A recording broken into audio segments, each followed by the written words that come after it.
ഇവിടുത്തെ ഒരു condition property price double ഒരു 10 കൊല്ലം കൊണ്ടാവും.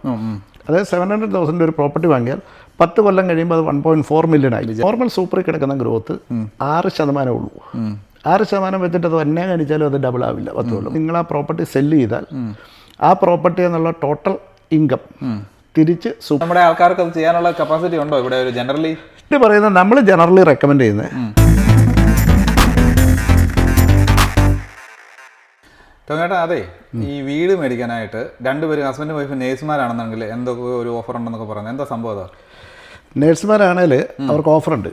രണ്ടുപേരും നേഴ്സാവണമെന്നൊന്നുമില്ല, അങ്ങനെയൊന്നുമില്ല. ആരെങ്കിലും ഒരാൾ നേഴ്സായാൽ മതി. അത് ശരി. നമുക്ക് മേജറായിട്ട് ചെയ്യുന്ന 2-3 ബാങ്കുകളാണ് നേഴ്സുമാർക്കുള്ള സ്പെഷ്യൽ ഓഫർ. അത് ഗവൺമെൻറ് സ്കീമുകളൊന്നുമായിട്ട് അതിന് ബന്ധമില്ല. ഇത് ബാങ്ക് തന്നെ പ്രൊവൈഡ് ചെയ്യുന്ന ഒരു ഓപ്ഷനാണ്. അതിൽ ഏറ്റവും പ്രധാനപ്പെട്ടത് വെസ്പായ്ക്കും സെൻറ്റ് ജോർജുമാണ്. ഓ ശരി. അവർ അത് ശരിക്കും അവരുടെ ഒരു മെഡിക്കോ പാക്കേജ് എന്ന് പറഞ്ഞിട്ടൊരു മെഡിക്കോ പാക്കേജ് ഉണ്ട് ഇവിടെ. അതായത് ഫിസിയോതെറാപ്പിസ്റ്റ്, ഡോക്ടേഴ്സ്, അങ്ങനെയുള്ള അല്ലല്ല ആ പാക്കേജാണ് ശരിക്കും മെഡിക്കോ പാക്കേജ് എന്ന് ജനറലി അറിയപ്പെടുന്നത് എല്ലാ ബാങ്കിലും.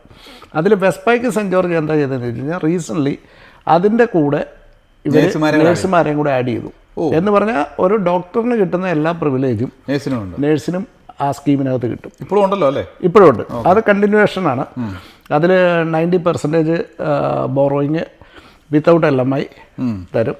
രണ്ടുപേരാണോന്നില്ല, ഒരാളായാൽ മതി. പക്ഷെ അവിടെ ഒരു കണ്ടീഷൻ ഉണ്ട്.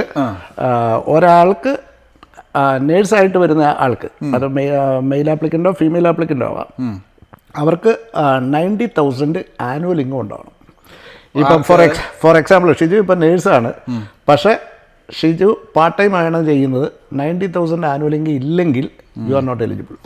അപ്പം നേഴ്സ് ആയതുകൊണ്ട് എലിജിബിൾ ആവണമെന്നില്ല. നേഴ്സ് ആവണം, പ്ലസ് ഇൻകം, ആനുവൽ ഇൻകം 90,000 ഉണ്ടാവണം.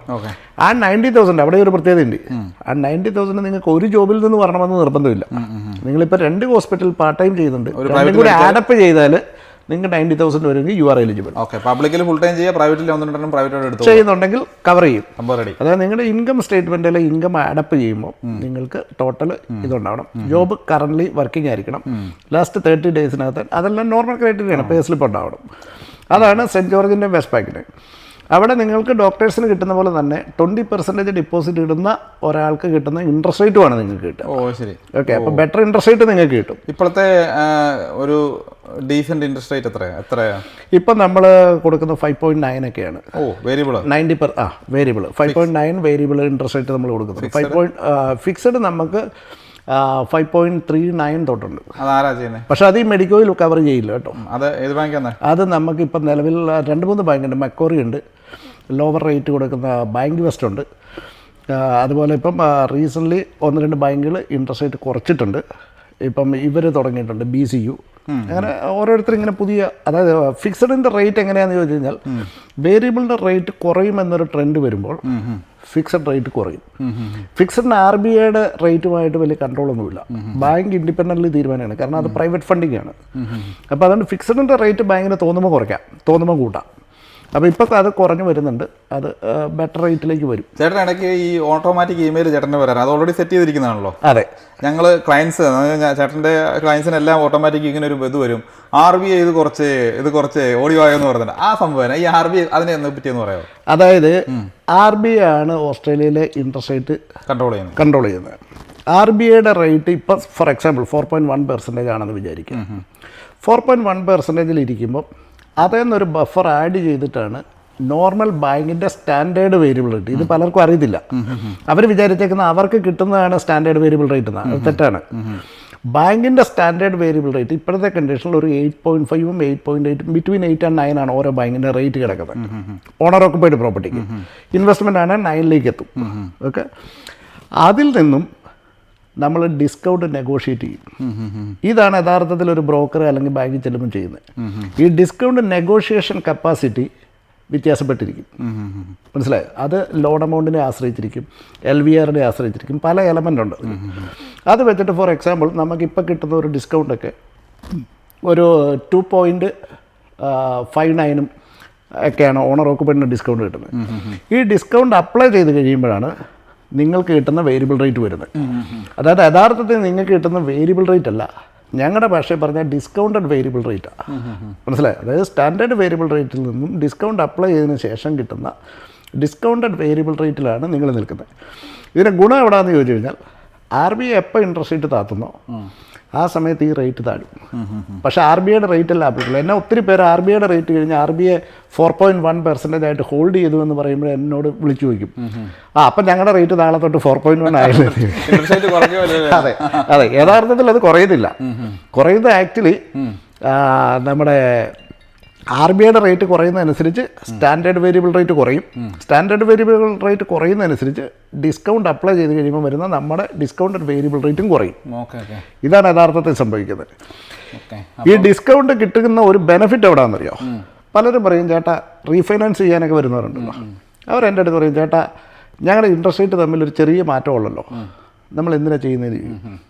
പക്ഷേ അവിടുത്തെ ബെനിഫിറ്റ് എവിടെയാണെന്ന് ചോദിച്ചാൽ ഈ ഡിസ്കൗണ്ട് അപ്ലൈ ചെയ്യുന്നത് നിങ്ങൾക്ക് 1 കൊല്ലം 2 കൊല്ലം 3 കൊല്ലം എന്ന് പറഞ്ഞിട്ടല്ല, നിങ്ങളുടെ ലൈഫ് ലോങ് ആണ്.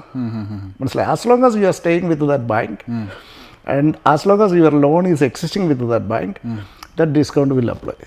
അപ്പോൾ നിങ്ങൾക്കിപ്പോൾ മറ്റൊരു ബാങ്കിൽ ഇപ്പം നിങ്ങളുടെ ഡിസ്കൗണ്ട് 2.49 ആണെന്ന് വിചാരിക്കുക, നമ്മളെടുക്കുമ്പോൾ 2.69 പുതിയ റേറ്റ് കിട്ടിയെന്ന് വിചാരിക്കുക. അപ്പോൾ ആ പുതിയ റേറ്റ് നിങ്ങൾക്ക് ലൈഫ് ലോങ് വരുമ്പോൾ നിങ്ങൾക്ക് 10 രൂപ അല്ലെങ്കിൽ 15 രൂപ മന്ത്ലി കുറയുന്നുള്ളെങ്കിൽ പോലും ടോട്ടൽ പീരീഡ് വരുമ്പോൾ നിങ്ങൾക്ക് ഒരു ലംസം സേവിങ് ഇതിലുണ്ടാവും.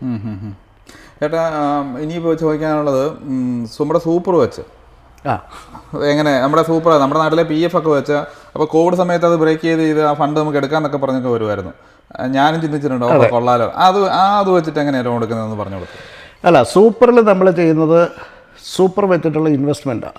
അത് ഇപ്പം നിങ്ങളുടെ സൂപ്പറിൻ്റെ ഫണ്ടിലിട്ട് ഗവൺമെൻറ് അല്ലെങ്കിൽ തേർഡ് പാർട്ടി ഏജൻസി ആ ഫണ്ട് എടുത്ത് മറ്റു ഷെയറിലും അല്ലാത്ത പല പല പ്രോജക്റ്റുകളിൽ കൂടെ ഇൻവെസ്റ്റ് ചെയ്യുന്നു, റിട്ടേൺ എടുക്കുന്നു, റിട്ടേൺ വെച്ചിട്ട് നിങ്ങൾക്ക് ഗ്രോത്ത് തരുന്നു. ഗവൺമെൻറ് ചെയ്യുന്ന പരിപാടിയാണ്. അതെ, അല്ലെങ്കിൽ തേർഡ് പാർട്ടി ഏജൻസീസ്. ഓക്കെ, ഇവിടെ നമ്മളതിനെ അതുകൊണ്ടാണ് ആ പേര് തന്നെ വിളിക്കുന്നത്, SMSF എന്നാണ് വിളിക്കുന്നത്, സെൽഫ് മാനേജ്ഡ് സൂപ്പർ ഫണ്ട് എന്ന് പറഞ്ഞാൽ you are managing your own super fund. ഇതാണ് കൺസെപ്റ്റ്. നിങ്ങൾ നിങ്ങളുടെ സൂപ്പർ ഫണ്ട് എടുത്ത് നിങ്ങൾ ഇൻവെസ്റ്റ് ചെയ്യുന്നു. അവിടെയുള്ള റിസ്ക്, നഷ്ടം വന്നാലും ലാഭം വന്നാലും നിങ്ങൾ സഹിച്ചോണം, കാരണം നിങ്ങളാണല്ലോ ഇൻവെസ്റ്റ് ചെയ്യുന്നത്. നല്ലൊരു പരിപാടിയാണോ ഇത്? അതിൻ്റെ ഒരു കൺസെപ്റ്റ് പറയുകയാണെങ്കിൽ നിങ്ങൾക്ക് നോർമലി 6% ഗ്രോത്ത് സാധാരണ സൂപ്പർ കിട്ടുന്നുണ്ടെന്നാണ് പൊതുവെ അവരുടെ ഒരു സ്റ്റഡീസ് പറയുന്നത്. ഏത് സൂപ്പറിനും 6% ഗ്രോത്ത് ഉണ്ടെന്നുള്ളതാണ്. ഇത് ഇൻവെസ്റ്റ്മെൻറ്റ് മാത്രമേ ഉള്ളൂ? അതെ, ഇത് സ്റ്റാൻഡ് അലോൺ ആയിട്ടാണ് വർക്ക് ചെയ്യുന്നത്. പലർക്കും അറിയത്തില്ലാത്തൊരു കാര്യം അതാണ്. ഞാൻ ചോദിക്കുന്നത് ഇച്ചിരി ക്ലിയർ ആയിട്ട് ചോദിക്കണം. 4-5 വർഷമായിട്ട് വർക്ക് ചെയ്യുന്ന ഒരാളാണെങ്കിൽ, നേഴ്സാണെങ്കിലോ ഒരാൾ ഇതുവാണെങ്കിൽ കുറെ സൂപ്പർ കാണുമല്ലോ, കുറെ പൈസ കാണുമല്ലോ. അപ്പോൾ ആ പൈസ വെച്ചിട്ട് ആ പൈസ അതിൽ നിന്ന് മൊത്തം എടുത്തിട്ട് അവർ ചെയ്യുവാണോ? അതിനെപ്പറ്റി ഒരു ക്ലാരിറ്റി എന്ന് പറയാം. സൂപ്പർ യഥാർത്ഥത്തിൽ നിങ്ങളുടെ ഒരു അക്കൗണ്ടൻ്റാണ് സെറ്റ് ചെയ്യേണ്ടത്. സൂപ്പർ അക്കൗണ്ട് ഗവൺമെൻറ് അക്കൗണ്ട് ചെയ്യും. അതെ, അത് എല്ലാ അക്കൗണ്ടന്റുമാർക്കും ചെയ്യാൻ പറ്റില്ല. സെൽഫ് മാനേജഡ് സൂപ്പർ ഫണ്ട് ചെയ്യാൻ എലിജിബിലിറ്റി ഉള്ള ലൈസൻസ് എടുത്തിട്ടുള്ള അക്കൗണ്ടൻസ് ഉണ്ട്. ഇവിടെ ബ്രിസ്ബനിലുണ്ട്. അങ്ങനെ ബ്രിസ്ബനിലുണ്ട്. പക്ഷേ മലയാളികളിൽ ആരും ഉള്ളതായിട്ട് എനിക്ക് അറിയില്ല. ചിലപ്പോൾ ഉണ്ടാവാട്ടോ. പക്ഷേ നോൺ മലയാളീസ് 1-2 പേരൊക്കെ ഇവിടെ ഉണ്ട്. ബ്രിസ്ബനിലുണ്ട്. ബ്രിസ്ബനിൽ നോർത്ത് ഇന്ത്യൻസ് 1-2 പേരുണ്ട്, അല്ലാതെ ഉണ്ട്. അവർ ആദ്യമേ നിങ്ങൾക്കൊരു self managed super fund set ചെയ്യുന്നു. അതിലൊരു ബെയർ ട്രസ്റ്റ്, അങ്ങനെ 2-3 എലമെൻറ്റ്സ് ഉണ്ട്. അപ്പോൾ ഈ ട്രസ്റ്റുകളെല്ലാം സെറ്റ് ചെയ്ത് പ്രോപ്പർട്ടി ഹോൾഡ് ചെയ്യാനുള്ള ട്രസ്റ്റും സെറ്റ് ചെയ്ത് അത് അടുത്ത സ്റ്റെപ്പ് എന്ന് പറയുന്നത് നിങ്ങൾ അക്കൗണ്ട് ഓപ്പൺ ചെയ്യുക എന്നുള്ളതാണ്. അതായത് നിങ്ങൾ ഈ ട്രസ്റ്റിന് അണ്ടറിൽ നിങ്ങൾ ബാങ്കിൽ പോയിട്ട് അക്കൗണ്ട് ഓപ്പൺ ചെയ്യും. ഈ അക്കൗണ്ട് ഓപ്പൺ ചെയ്യുമ്പോൾ ഒരു പ്രത്യേക കാര്യം ശ്രദ്ധിക്കേണ്ടത്, SMSF നിങ്ങളുടെ അക്കൗണ്ടിൻ്റെ സെറ്റപ്പ് ചെയ്താൽ ഉടനെ നിങ്ങൾ ബാങ്കിൽ പോയിട്ട് അക്കൗണ്ട് ഓപ്പൺ ചെയ്യണം. ഇല്ലെങ്കിൽ പലപ്പോഴും അതിൽ ATM നോൺ കംപ്ലൈൻറ്റ് സ്റ്റാമ്പ് അടിക്കും. അപ്പോൾ ഞാൻ ചോദിക്കുന്നത്, ഇപ്പം നമുക്ക് ഒരു വീടുണ്ടെങ്കിൽ നമുക്ക് അടുത്ത വീട് മേടിക്കാനായിട്ട് ഇപ്പം ചേട്ടാ അത് ഹെൽപ്പ് ചെയ്യുമോ?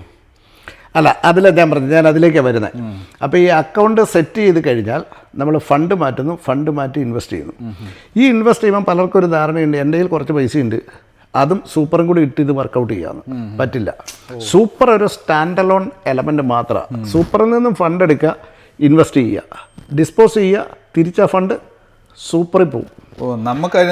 നിങ്ങൾക്കതിൽ ഒരു തരത്തിൽ ആക്സസ് ചെയ്യാൻ പറ്റില്ല. അത് മാത്രമല്ല, സൂപ്പർ കൊണ്ട് വാങ്ങുന്ന ഒരു പ്രോപ്പർട്ടി നിങ്ങൾ യൂസ് ചെയ്യാനും പറ്റില്ല. ലീഗൽ കംപ്ലൈൻസിന് എതിരാണ്. അതായത് നിങ്ങൾ ഇപ്പോൾ ഫോർ എക്സാമ്പിൾ നിങ്ങളൊരു ഹോൾഡ് ഹോം ഇൻവെസ്റ്റ് ചെയ്യാന്ന് വെച്ചു, നിങ്ങൾ ആ ഹോളിഡേ ഹോമിൽ പോയിട്ട് ഒരാഴ്ച പോലും നിങ്ങൾക്ക് ലീഗലി താമസിക്കാൻ പറ്റില്ല. അപ്പൊ അതിന്റെ ലാഭവും അതിന്റെ റെന്റും എല്ലാം സൂപ്പറിലേക്ക് പോകും. ഗവൺമെന്റ് ആണ് മാനേജ് ചെയ്യുന്നത്. അതെ. അപ്പൊ നമുക്ക് ഇതുകൊണ്ടുള്ള ബെനിഫിറ്റ് എന്നാ? നിങ്ങൾക്ക് ബെനിഫിറ്റ് ഫോർ എക്സാമ്പിൾ നിങ്ങളുടെ സൂപ്പറിന് 6% ഗ്രോത്ത് കൊണ്ട് നിങ്ങൾക്ക് ഇപ്പോൾ ആവറേജ് ഒരു 2 പേര് നേഴ്സസ് ആണ്. നേരത്തെ മുമ്പ് പറഞ്ഞ ചോദ്യം, 2 പേര് നേഴ്സസ് ആണ്. ആവറേജ് ഒരാൾക്ക് സൂപ്പറിൽ ഇപ്പോൾ ഒരു 200 to 250 ഫണ്ട് ഉണ്ടാവും. ഇത് നേഴ്സുമാർക്ക് മാത്രമല്ലല്ലോ, അല്ല എല്ലാവർക്കും എങ്ങനെ വേണമല്ലോ ആർക്കും as long as you are an employee ആയിട്ട് വേണമെന്ന് നിർബന്ധമുണ്ടല്ലേ? നോർമലി നമ്മൾ പറയുക ഒരു വൈസ് ഇൻവെസ്റ്റ്മെന്റ് എന്ന് പറയുന്നത് 2 പേർക്കൂടെ കൂടി ഒരു 200,000 തൊട്ട് മുകളിലേക്ക് ഉണ്ടെങ്കിൽ ഇൻവെസ്റ്റ്മെന്റ് വർത്താവുള്ളൂ. ഈ സൂപ്പറിനകത്ത് കാരണം അതാണ് നമ്മൾ ഡിപ്പോസിറ്റിന് യൂസ് ചെയ്യുന്നത്. അപ്പോൾ ഡിപ്പോസിറ്റിന് യൂസ് ചെയ്യുന്ന സൂപ്പറിൽ കിടക്കുന്ന ഫണ്ട് അത് മിനിമം 20% പ്ലസ് 10% ലിക്വിഡിറ്റി വേണം. അപ്പോൾ റഫ്ലി ഒരു 30% അങ്ങനെ തന്നെ പോകും. നിങ്ങളൊരു 600,000 പ്രോപ്പർട്ടി വാങ്ങുകയാണെങ്കിൽ പോലും 30,000 എന്ന് പറയുമ്പോൾ 180 ആയി. അതുകൊണ്ടാണ് നമ്മൾ പറയുന്നത് ജനറൽ ഒരു 200K അപ്പുറത്ത് വേണം. ഞാൻ ക്ലാരിറ്റി വരാൻ വേണ്ടി ചോദിച്ചായിരുന്നേ, മുമ്പേ പറഞ്ഞ അതിലേക്ക് തന്നെ വന്നു. അതെ. പിന്നെ ബോറോയിങ് കപ്പാസിറ്റി കാൽക്കുലേറ്റ് ചെയ്യുന്നത് നിങ്ങളുടെ സൂപ്പർ കോൺട്രിബ്യൂഷനെ ബേസ് ചെയ്തിട്ട്. അതാണല്ലോ ഓൺ ഗോയിങ്. നിങ്ങളുടെ റെൻ്റ് ഒരു എലമെൻ്റ് ആണ് പ്രോപ്പർട്ടിക്കകത്ത് നിന്ന് കിട്ടുന്നത്. പ്ലസ് നിങ്ങളുടെ employer contribution plus employee contribution. ഇതാണ് ഓൺ ഗോയിങ് നിങ്ങളുടെ സൂപ്പറിലേക്ക് വരുന്ന ഫണ്ട്. ഇതിനെ ബേസ് ചെയ്തിട്ടാണ് നമ്മൾ ബോറോയിങ് വർക്ക് ചെയ്യുന്നത്. നമ്മൾ സാധാരണ നിങ്ങളുടെ സാലറി, നിങ്ങളുടെ അഡീഷണൽ സെൽഫ് എംപ്ലോയിഡ് ഇൻകം ഉണ്ടെങ്കിൽ അതെടുക്കും. അത് വെച്ചിട്ട് കാൽക്കുലേറ്റ് ചെയ്യുന്നതിന് പകരം ഇത് സ്റ്റാൻഡ് അലോൺ ആയിട്ട് സൂപ്പറിനകത്തേക്ക് വരുന്ന ഫണ്ട് മാത്രം വെച്ചിട്ടാണ് നിങ്ങളുടെ ബോറോയിങ് കാൽക്കുലേറ്റ് ചെയ്യുന്നത്. നമ്മളന്നേരം ബോറോയിങ് സംഭവിച്ചു. അതുപോലെ തന്നെ ഇപ്പോൾ ഇതിൻ്റെ ബെനിഫിറ്റ് പോകുന്നത് 6%. എങ്ങോട്ട് പോകുന്നു, അതെങ്ങനെ നമുക്ക് പ്രയോജനം കിട്ടുമെന്നാണ്? അല്ല, അതാ ഞാൻ പറഞ്ഞത് നേരത്തെ പറഞ്ഞ പോയിന്റിലേക്ക് ഞാൻ വരികയാണ്. അപ്പം നിങ്ങൾ ഈ പ്രോപ്പർട്ടിയിൽ ഇൻവെസ്റ്റ് ചെയ്യുന്നു. ഫോർ എക്സാമ്പിൾ നിങ്ങൾക്കിപ്പോൾ ഒരു 250 ഉണ്ട്. നിങ്ങളുടെ ബോറോയിങ് കപ്പാസിറ്റി കാൽക്കുലേറ്റ് ചെയ്തപ്പോൾ ഒരു 700 ഉണ്ട്. നിങ്ങൾ 700,000 ഒരു പ്രോപ്പർട്ടി വാങ്ങുന്നു, റെന്റ് തിരിച്ചു വരുന്നു, റെന്റ് അതിൽ നിന്ന് വരുമല്ലോ, പ്ലസ് നിങ്ങളുടെ എംപ്ലോയർ കോൺട്രിബ്യൂഷൻ ചെല്ലുമല്ലോ. ഇത് കൂട്ടി സാധാരണഗതിയിൽ ഇവിടുത്തെ ഒരു കണ്ടീഷൻ പ്രോപ്പർട്ടി പ്രൈസ് ഡബിൾ ഒരു 10 കൊല്ലം കൊണ്ടാവും. അതായത് 700,000 ഒരു പ്രോപ്പർട്ടി വാങ്ങിയാൽ 10 കൊല്ലം കഴിയുമ്പോൾ അത് 1.4 million ആയി വിചാരിക്കുന്നു. അതെ, എക്സ്പെക്ടേഷൻ. ആ നേരത്ത് നിങ്ങളുടെ നോർമൽ സൂപ്പറിൽ കിടക്കുന്ന ഗ്രോത്ത് 6% ഉള്ളൂ. 6% വെച്ചിട്ട് അത് എന്നെ കാണിച്ചാലും അത് ഡബിൾ ആവില്ല 10 കൊല്ലം. മനസ്സിലായില്ലേ? അപ്പം ഒരു 1.4 million ആകുമ്പോൾ നിങ്ങൾ ആ പ്രോപ്പർട്ടി സെല്ല് ചെയ്താൽ ആ പ്രോപ്പർട്ടി എന്നുള്ള ടോട്ടൽ ഇൻകം തിരിച്ച് സൂപ്പറിലേക്ക് പോകും. നിങ്ങൾ ഓർക്കണം, നിങ്ങൾ ഓണർ ഓക്കുപ്പൈഡ് ആയിട്ട് അല്ലെങ്കിൽ നിങ്ങൾ സെപ്പറേറ്റ് സൂപ്പർ ഇത് മാറി അതേ ഇൻവെസ്റ്റ്മെൻറ്റ് ചെയ്താൽ നിങ്ങൾക്ക് അതേ വന്നേക്കുന്ന ക്യാപിറ്റൽ ഗെയിൻ 700,000 കഴിഞ്ഞ് 1.4 million വരെയുള്ള 700,000 നിങ്ങൾ 50% ടാക്സ് അടയ്ക്കും. 50%-ന് 40% റഫ്ലി ടാക്സ് അടയ്ക്കും. മനസ്സിലായോ? ഇവിടെ നിങ്ങൾ തിരിച്ച് സൂപ്പറിലേക്ക് പോകുന്നതുകൊണ്ട് നിങ്ങൾ 15% ടാക്സ് അടയ്ക്കും. അപ്പോൾ ക്യാപിറ്റൽ ഗെയിനിൽ നിങ്ങൾക്ക് 15% ടാക്സ് അടയുള്ളൂ. ടോട്ടൽ ഫണ്ട് തിരിച്ച് സൂപ്പറിൽ കയറും. അപ്പോൾ സ്വാഭാവികമായിട്ട് അതൊരു അഡ്വാൻറ്റേജ് ആണ്. അപ്പോൾ എന്നിട്ട് ഇതിൻ്റെ എൻഡ് പറഞ്ഞാൽ ഇത് നമ്മൾ എൻഡ് പറയുന്നത് നമ്മൾ ജനറലി റെക്കമെൻഡ് ചെയ്യുന്നത് നിങ്ങൾക്കൊരു 6% ഗ്രോത്ത് ഉള്ള ഒരു സാധനമാണെങ്കിലും നിങ്ങൾ സൂപ്പർ എടുത്ത് ഇൻവെസ്റ്റ് ചെയ്യുന്നതിൻ്റെ അത് കാര്യമില്ല. 6% ഗ്രോത്ത് ഉള്ള. അപ്പോൾ എത്ര മേളി വേണം? നമ്മൾ പറയുന്നത് പൊതുവെ അക്കൗണ്ടന്റുമാരോടൊക്കെ ചോദിച്ചു കഴിഞ്ഞാൽ അവരുടെ ഒരു സ്പ്രെഡ്ഷീറ്റും കാൽക്കുലേറ്ററൊക്കെ ഉണ്ട്. നിങ്ങൾ ഇപ്പോഴത്തെ ഒരു ക്യാപിറ്റൽ മുടക്ക്, നിങ്ങളുടെ ഡിപ്പോസിറ്റ്, നമ്മളൊക്കെ അത് യൂസ് ചെയ്യാറുണ്ട്. അതുകൊണ്ട് ഒരു 10 അല്ല 15 കൊല്ലം കൊണ്ട്, 10 കൊല്ലം കൊണ്ട് അല്ലെങ്കിൽ ഒരു 20 കൊല്ലം കൊണ്ട് ഈ സാധനം ഇൻഡിപെൻഡൻ്റ് ആയിട്ട് അടഞ്ഞു തീരുന്ന പ്രോപ്പർട്ടികളുണ്ടാവും. അതാണ് നമ്മൾ പറയുക ഒരു വൈസായിട്ടുള്ളൊരു ഇൻവെസ്റ്റ്മെൻറ്റ്. അല്ലെങ്കിൽ എല്ലാവരും ചെയ്യുന്നു അതുകൊണ്ട് ഞാനും കയറി സൂപ്പറിൽ ഇൻവെസ്റ്റ് ചെയ്യുന്നു എന്ന് പറഞ്ഞാൽ ഒരുപക്ഷെ ചിലപ്പോൾ റിട്ടയർ ചെയ്യുമ്പോൾ പെൻഷൻ ഇല്ലാണ്ട് ജീവിക്കേണ്ടി വരും. ആവറേജ് നമ്മുടെ ആൾക്കാർക്ക് അത് ചെയ്യാനുള്ള കപ്പാസിറ്റി ഉണ്ടോ ഇവിടെ? ഒരു ജനറലി ചെയ്യുന്നവരുണ്ട്, വൈസ് പ്രോജക്റ്റിൽ ഇൻവെസ്റ്റ് ചെയ്യുന്നവരുണ്ട്. ചിലരൊക്കെ ഇൻവെസ്റ്റ് ചെയ്ത് കഴിയുമ്പോൾ വൈസ് അല്ലാന്ന് തോന്നി തിരിച്ച് വൈസ് ഡിസിഷൻ എടുത്ത് പോരുന്നവരുണ്ട്. അങ്ങനെ ചെയ്യാറുണ്ടോ? കോമൺ ആണോ? കോമൺ എന്ന് പറയാൻ പറ്റില്ല. ഒരു ടോട്ടൽ ആളുകൾ എടുത്തു കഴിഞ്ഞാൽ ഒരു 10% ചെയ്യുന്നുണ്ടാവും. 10 അല്ല 12. ഞാൻ ഇതുവരെ ചെയ്തില്ല സത്യം പറഞ്ഞാൽ. ഞാൻ SMSF അക്കൗണ്ട് സെറ്റ് ചെയ്തു, കാര്യങ്ങളെല്ലാം ചെയ്തു. ഇൻവെസ്റ്റ്മെൻറ്റ് 1-2 പ്രോജക്റ്റ് നമ്മൾ വർക്കൗട്ട് ചെയ്തു. അത് കഴിഞ്ഞ് പ്രോഫിറ്റബിൾ അല്ലാന്ന് തോന്നിയതുകൊണ്ട് നമ്മളത് സ്റ്റെപ്പ് ബാക്കും ചെയ്തു. പക്ഷേ നമ്മളടുത്ത ഒരു 6 മാസം 8 മാസത്തിനകത്ത് നമ്മൾ ആക്റ്റീവായിട്ട് ഇൻവെസ്റ്റ് ചെയ്യാനുള്ള ബാക്കിയെല്ലാം നമ്മൾ സെറ്റ് ചെയ്ത് കഴിഞ്ഞാൽ നമുക്ക് അതിന് പറ്റിയ ഒരു സൂട്ടബിൾ പ്രോജക്റ്റ് കണ്ടുപിടിക്കാൻ പറ്റാത്തതാണ് പ്രശ്നം. അതെ, അല്ല അതുകൊണ്ടാണ് ഞാൻ പറയുന്നത് ആളുകൾ ഇൻവെസ്റ്റ് ചെയ്യുന്നതിനെ നമ്മൾ പ്രോത്സാഹിപ്പിക്കും. പക്ഷേ വളരെ സൂക്ഷിച്ച് ഇൻവെസ്റ്റ് ചെയ്യപ്പെടേണ്ട ഒരു സാധനമാണ്. 2 കാര്യങ്ങളാണ്. ഒന്ന്, SMSF ഇൻവെസ്റ്റ് ചെയ്തിട്ട് അതിൽ കംപ്ലയൻസ് ഇഷ്യൂ. കംപ്ലയൻസ് പറഞ്ഞാൽ SMSF അണ്ടർ സ്കോപ്പാണ്. ഏത് സമയത്തും എന്തും ഗവൺമെൻറ് കണ്ടുപിടിക്കും. നമ്മൾ ബാക്കിയുള്ള ഒരു ടാക്സ് റിട്ടേൺ പോലത്തെ ഒരു കേസല്ല ഇത്. കാരണം ഇത് നിങ്ങളുടെ ജീവിതത്തിൻ്റെ പ്രശ്നമാണ്. അപ്പം ഇതിലെവിടെയെങ്കിലും ഒരു നോൺ കംപ്ലയൻസ് കണ്ടുപിടിച്ചാൽ ഹ്യൂജ് പെനാൽറ്റി അടിക്കും. ഓക്കെ, അത് പോയി അവിടെ താമസിക്കാൻ പാടില്ല, അതിനകത്ത് മാനിപ്പുലേഷനും പാടില്ല. അതെ, അങ്ങനെ എന്തെങ്കിലും ഇവർ ഐഡന്റിഫൈ ചെയ്താൽ ഹ്യൂജ് പെനാൽറ്റിയാണ്. നമ്മുടെ ക്രെഡിറ്റ് സ്കോറിനൊക്കെ ബാധിക്കുമായിരിക്കും. ക്രെഡിറ്റ് സ്കോർ അല്ല, ക്രെഡിറ്റ് സ്കോറിനേക്കാൾ കൂടുതൽ ഗവൺമെന്റ് ഇത് ഐഡന്റിഫൈ ചെയ്ത് പെനാൽറ്റി അടിച്ചാൽ ആ പെനാൽറ്റി തന്നെ സൂപ്പർ തീരും. മനസ്സിലായില്ലേ? പിന്നൊന്നും സൂപ്പറിൽ ഇടാൻ. അതെ അതെ, അങ്ങനെയുള്ള പല പ്രശ്നങ്ങളുണ്ട്. സീരിയസ് ഫ്രോഡ് ആക്ടിവിറ്റി ആയിട്ടാണ് അതിനെ ട്രീറ്റ് ചെയ്യപ്പെടുന്നത്. അപ്പോൾ അതിൻ്റെ ഒരു ഇമ്പാക്റ്റ് തീർച്ചയായിട്ടും ഉണ്ട്. ഞാൻ പറയുക SMSF ആരും തിരക്ക് പിടിച്ച് ഇൻവെസ്റ്റ് ചെയ്യേണ്ട ഒന്നല്ല, വൈസായിട്ട് സ്റ്റഡി ചെയ്ത് ഇൻവെസ്റ്റ് ചെയ്യേണ്ട ഒരു സാധനമാണ്. നന്നായിട്ട് ആലോചിച്ച്, കാരണം ബാക്കി എന്തിനും നിങ്ങൾക്ക് സൊല്യൂഷൻ ഉണ്ട്. നിങ്ങൾക്ക് ഇപ്പോൾ ഈ കൊല്ലത്തെ ഒരു പ്രോപ്പർട്ടി പർച്ചേസ് ചെയ്ത് വിറ്റപ്പോൾ നിങ്ങൾക്ക് 100,000 പ്രോഫിറ്റ് പറഞ്ഞാൽ സ്റ്റിൽ ദാറ്റ്സ് ഫൈൻ. ഇത് നിങ്ങളൊരു കണ്ടീഷനിൽ റിട്ടയർ ചെയ്ത് സ്വസ്ഥമായിട്ട് ജീവിതം നയിക്കുന്ന സമയത്ത് നിങ്ങൾക്ക് ഗുണം കിട്ടേണ്ട ഒരു സാധനമാണ്. അല്ലല്ല, ഇത് ഞാൻ ആരെയും പറഞ്ഞ് പേടിപ്പിക്കുകയല്ല. പക്ഷെ നമ്മളെ സംബന്ധിച്ച് നമ്മളൊരു ജെനുവിൻ അഡ്വൈസ് ആളുകൾക്ക് കൊടുക്കാൻ പാടുള്ളൂ. അതെ, ജെനുവിൻ അഡ്വൈസേ കൊടുക്കാൻ പാടുള്ളൂ. എന്നെ സംബന്ധിച്ച് എനിക്ക് 2 SMSF ലോൺ ചെയ്താൽ എനിക്ക് ബാക്കി ഒരു ലോൺ ചെയ്യുന്ന പോലെ തന്നെ എനിക്ക് പ്രോറോട്ട ഇൻകം ഉണ്ടാവും. പക്ഷെ അതുകൊണ്ട് കാര്യമില്ലല്ലോ. നാളെ നിങ്ങൾ റിട്ടയർമെന്റിൽ ഒരു പണിയില്ലാതിരുന്നിട്ട് ആ പുള്ളി കാരണം ഞാൻ ലോൺ ചെയ്തെന്ന് പറഞ്ഞു, അതുകൊണ്ട് കാര്യമില്ലല്ലോ. അപ്പൊ ഇനി ഇത് ഡിസ്പോസ് ചെയ്യുന്നത് ഗവൺമെന്റ് തന്നെ നമുക്ക് നോ പറഞ്ഞു കഴിഞ്ഞാൽ നമുക്ക് ആ രീതിയിൽ അത് ഡിസ്പോസ്. അതെ, അത് ഏത് സമയത്ത് നിങ്ങൾക്ക് ഡിസ്പോസ് ചെയ്യാം. എനിക്കറിയാവുന്ന ഒരു ഫ്രണ്ട് ഉണ്ട്, പുള്ളി ഇതുപോലെ ആ കോവിഡിന് ഒരു 2 കൊല്ലം മുമ്പ് 2 പ്രോപ്പർട്ടി വാങ്ങി. സൂപ്പറിലെടുത്ത് ചെറിയ പ്രോജക്റ്റുകളിൽ ഇൻവെസ്റ്റ് ചെയ്തു. കോവിഡ് കഴിഞ്ഞ് 2 പ്രോജക്റ്റും പുള്ളി ഡിസ്പോസ് ചെയ്തു. എന്ന് പറഞ്ഞാൽ റഫ്ലി ആ ഒരു സമയം കൊണ്ട് പുള്ളിക്ക് 2ലും കൂടെ ആയിട്ടൊരു 400,000-500,000 കിട്ടി, 2 പ്രോപ്പർട്ടിയിലായിട്ട്. പക്ഷേ അതൊരു 4 കൊല്ലത്തെ റിട്ടേണാണ്. ഞാൻ പറഞ്ഞ മനസ്സിലായോ? നമ്മൾ സൂപ്പറിലത് ഇട്ടോട്ട് നമുക്ക് 6% ഗ്രോത്ത് വരുന്നിടത്ത് 2 കൊല്ലം കൊണ്ട് നിന്ന നിപ്പിൽ 600,000 വരിക എന്ന് പറഞ്ഞാൽ ദാറ്റ് ഈസ് നോട്ട്, എന്താ പറഞ്ഞ, ഒരു ചെറിയ കാര്യമല്ല. അപ്പം അതാണ് ഞാൻ പറഞ്ഞത്. അതെ, അത് എത്രത്തോളം സൂക്ഷിച്ച് എത്രത്തോളം വൈസായിട്ട് ഇൻവെസ്റ്റ് ചെയ്യുന്നു എന്നുള്ളതാണ് അവരുടെ ബെനിഫിറ്റ് ആയിട്ട് വരുന്നത്. അപ്പോൾ ഗവൺമെന്റ് നമുക്ക് തന്നെ അത് പറഞ്ഞ് നമുക്ക് സീസ് ചെയ്യാൻ പറ്റും ഗവൺമെന്റ്. അതെ അതെ. ഓക്കെ, അപ്പോൾ താങ്ക് യു കേട്ടോ. Thank you.